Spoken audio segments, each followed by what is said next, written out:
Hello, my name is Arelys Barreto-Paz, and I'll be going over professional learning, how it currently is in my district. A little bit of background story, the why.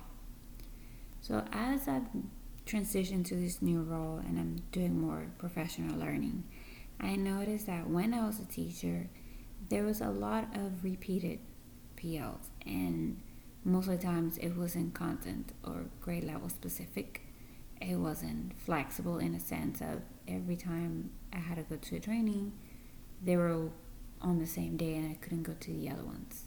Or it was just during the summer when I was doing my time off and I didn't want to go to a training during the summer. Or when they provided during the regular work hours, my principal would tell me, oh, you can't go because you have to go to this other training or on a Saturday. So it's not flexible for a lot of people. And there was no teacher practice. Right now, as I'm doing my professional learnings and I'm providing the trainings that they're telling me to do, I don't see that there is a teacher practice time embedded in the training. It's a lot of sit down, listen to what I'm talking about, I'm explaining to you, I'm giving you examples, but that's it. There's no practice for the teachers to see how they will be able to do, if they feel comfortable, if they really understand how to do it. And of course, I noticed that right now there's currently no revisit for proof of implementation. So they could go and say, yeah, I implemented, I'm doing it, but at the end of the day, who's really going over and checking to make sure that they have mastered the content or the strategy? So here's the what. So there needs to be the example, just like we do when we're teaching. I do it, we do it, and you do it. Basically, the you is we're providing the practice for the students to be able to understand and apply the new technique or the idea or the concept. Same thing we should do with our teachers when they go to our PLs. We should have them have some practice time for them. And we need to go back and revisit, make sure we're checking for understanding like we do for the students. The same thing we should do for our teachers. Go back and revisit them. Go back and see if they really know how to apply it properly, or if they're not applying it all, what's going on, what makes them uncomfortable or not understandable of the subject. So while I'm implementing or trying to have this initiative of providing more practice time and a revisit or coaching after the training, here's I'm suggesting how it should go or should be implemented. Provide a participant's guide, not just a copy of my PowerPoint. They don't want to go back and read all the slides like you did. They wanted to be able to go into and see, oh, here's what it was. Oh, here's a step I'm missing. Very precise and important keys and slides in the participant's guide, where they'd be able to be interactive, they'd be able to go back and take notes, and also fill in blanks or expand on their thinking of the subject that I'm providing as professional learning. It takes about 20 times for practice on average to be able to become mastered. So imagine the times that we'll have to provide this professional learning for them in order for them to become mastered. Well, that's not how it really works then. If you're doing an ongoing practice but still no end result, the result's the same, ineffective, then what should we be doing? We should have the coaching, which is revisiting the teachers, going back and going to the classroom and just modeling for them again with their students to see how it is done with their students. Maybe they got to do a little tweak for it to be applied for the students.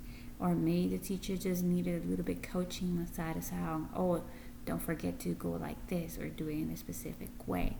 That's why it needs to be a repeated process, an ongoing process.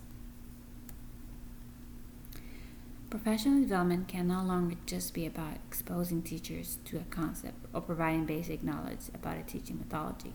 Instead, professional development in an area of accountability requires a change in a teacher's practice that leads to increases in student learning. So this quote is very important for me because it basically emphasizes everything I'm saying, which is providing the basic knowledge about teaching methodology, not just expose them to it, but instead providing an era of accountability that requires a change in the practice, which later on, if the teachers are masters in the new technique or strategy I'm providing them, then it trickles down to the students' learning, which will impact them because they'll be able to understand better the concepts being applied, so they will become proficient as well in the content. Duarte's approach. There are 5 principles that he says: the duration, support, engaging, modeling, and specific. The duration has to be significant and ongoing. So not only has to go constantly, but specific to the content, to what they're doing. Very important on when you're going to be doing the implementation, when you're going to be going over and talking about the PLs and going over and teaching them.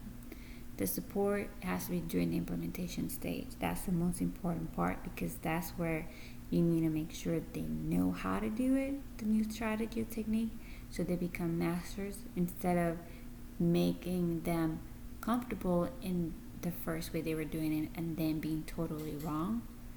So that way, during the implementation stage, once they start doing it, they know how to do it correctly, and then there's no going back and teaching them how to do it all over again because they did it wrong in the first time. Engaging is very important. It's not a lot of sitting at it. Teachers will be able to have time to practice the skill, to turn and talk with other teachers, to collaborate with a lot of teachers, because you never know, one way have worked with another teacher that now she sees the light bulb and trickles down to understanding.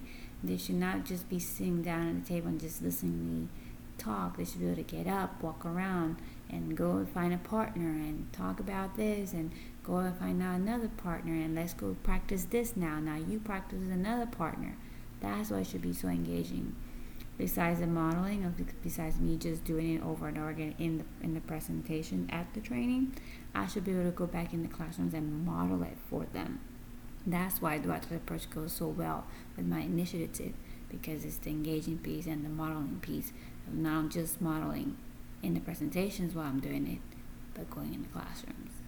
Specific discipline or the grade level, that's another one, because as I'm in the district, I'm providing these trainings, I'm going to a specific campus that I'm assigned, I need to tailor my presentation, my technique to those grade levels or to those disciplines or content, to ensure that it applies to them and they have time for practice for them as well, and going that coaching again in the classroom.